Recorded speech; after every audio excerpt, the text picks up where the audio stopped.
What's going on, folks? Rick here. I'm back here with another video, and I kind of just wanted to talk to you guys about the Oneplus 2 and the press event that they just had launching the new phone. And man, oh man, what a major disappointment, at least from my point of view. This phone is a piece of shit. And let me tell you, for OnePlus to go out and call this phone the 2016 flagship killer, not even to call it the 2015 flagship killer, but to call it the 2016 flagship killer is a stretch. It's a real stretch. Now, I want to start off by talking about the actual event, the press event. Now, granted, they want to launch their VR platform or whatever, and they did the whole event in virtual reality. Now, a lot of people, they don't have virtual reality headsets.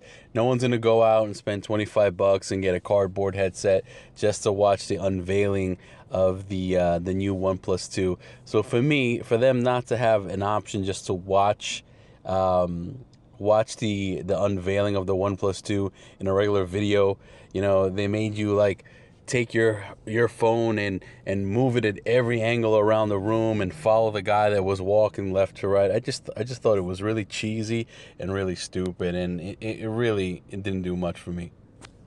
Now, before I go on my complete rant about the OnePlus 2, I'm just going to go down the line of the things that the OnePlus 2 does not have. So let's start off with one. The OnePlus 2 has no NFC. Now, I'm not a big NFC user, but I know there's a lot of people out there that love NFC. They use it all the time for mobile payments and things of that nature. But how do you call your phone a flagship killer where its predecessor, the OnePlus 1, had NFC, but the next phone doesn't have it? That just baffles me. Secondly, let's talk about no expandable storage. So now OnePlus is on the bandwagon of what's really popular now with the major phone manufacturers like Samsung. You know, obviously Apple's been doing it for many years, and instead of giving you micro SD for expandable storage where you could pop your own SD card in, and you know, you could buy one online for a few bucks and pop it in and save it in your house, they decided to charge you, I'm not sure what it is, if it's like $50 or $60, but Samsung even charges you $100 to go from 32 to 64 gigabytes of storage. And for me, that's just a ripoff. So not having any expandable storage is a real downfall for the OnePlus 2. Now next, let's get into the display. The display is a 1080p display, okay? So nowadays, the standard is 2K displays. And to have a 1080p display, it wasn't necessarily a deal breaker for me because, you know, to have a phone at a cheaper price point, you had to cut corners someplace. And in regards to the difference between 2K and 1080p, most people would never recognize the difference. However, Motorola came out with the Moto X, or at least they unveiled the Moto X on the same night, and that phone comes with a 2K display. So a lot of the competition is already up there making 2K displays. So they have the same 1080p screen as before. They didn't even bump up the pixels, same 1080p screen as before. In addition to that, it's the same exact 13 megapixel camera. Now, they're going for the LG G4 and G3, like gimmicky laser focus. It focuses in a millisecond. What would most people rather have? A 16 or a 20 or 18 or whatever the case may be, a higher resolution camera, or a laser autofocus, which focuses in 3 milliseconds of 3 milliseconds as opposed to, I don't know, a full second or a half a second. That to me was just stupid. Now, the biggest gripe I have was USB Type-C. Everyone was waiting for the first phone to come out with USB Type-C. And what I was told online was that the chipset that the OnePlus 2 has supports quick charging. However, for some reason, OnePlus 2 did not decide to go with quick charging with this new phone. For what reason? I have no idea. Now, you're going to have a lot of the trolls that are going to go out there and say, well, the battery life lasts more than a day with the 1080p display. It doesn't matter. When my battery dies, I want to know that I could plug it in, and in 45 minutes, I can just go, and I have the phone ready to go with me, and you know, I could go outside and not have to worry about my phone taking 3 hours to charge. But to take 3 hours to charge your phone from empty to full is ridiculous. Now, once you have quick charging, you don't want to do without it. Now, it's kind of like going from DSL or dial-up to going to, you know, high-speed internet, and then saying to somebody, hey, why don't you go back to dial-up? Once you have it, you don't want to go back. So for OnePlus to sit there and say, you know, with the bigger battery, and, you know, you could last a full day without charging it, to me, it's just a cop-out. It's just BS. And finally, let's talk about the invite system. I really want to go over the invite system. Invite system was something.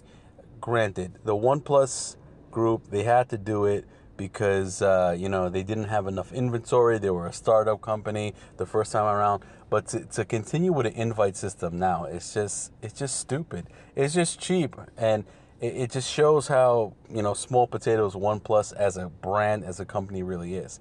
Now, I had the opportunity because I was really excited for the OnePlus 2 before I actually knew what the phone was about. And I signed up for an invite. Now, out of right now, I think there's about 3 million people on the waiting for an invite. I was 115,000. So I was fairly up there in regards to waiting for an invite. But what I've noticed over the past few weeks was that I went from 115,000 to 120,000, then to 140, then to 150, and then finally I'm at 170,000 right now. So for me to take a jump that big, I was asking myself, why am I moving further and further down on the list? And what I found out was that if you actually get your invite, you give 2 of your friends an invite as well. So now 2 of your friends actually bump somebody else off the list, or actually not off the list, but actually move them further down on the list.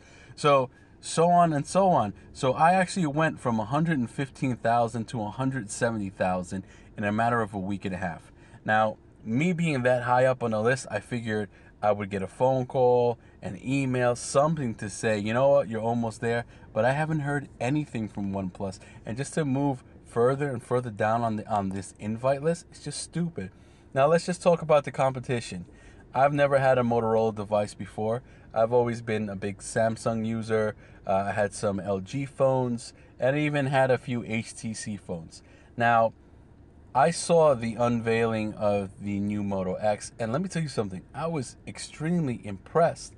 Now, for OnePlus to call this phone the flagship killer, now, and not have NFC, quick charging, a 2K display, and still maintain this stupid invite system and no expandable storage, how can you call yourself a flagship killer? Now, the Moto X, it comes with a 2K display. It's got turbo charging, which is even faster. Well, they claim to be even faster than the Galaxy S6 quick charging. You have a 21 megapixel camera on it. You have the Motor Maker, so you have all these different customizable options. And you have front-firing stereo speakers. And it's $399. So Motorola just proved to everyone that it really is the flagship killer. Because for $399 to have the top range specs, to have everything in a phone that someone might want, which is the quick charging, the expandable memory, the customization that you have. Now, granted, is it the prettiest device out there? I don't think so. I don't think it's the prettiest device out there. However, with the customization that you can do to it, I think it looks fairly good. And you know what? For the first time, I'm actually considering purchasing the Moto X instead of another Samsung device. The only thing holding me back at this point is I'm waiting for the Note 5 release. If the Note 5 is just going to be a supersized Galaxy S6 with an S Pen, then I'm going to go with the Moto X. So like I said, guys, I appreciate all the thumbs up and all the likes in my videos. Please, if you like this video, please leave a comment. Let me know what your expectations are for the Note 5. What do you think of the OnePlus 2 and the Motorola X? And I'll see you guys in the next video. Peace.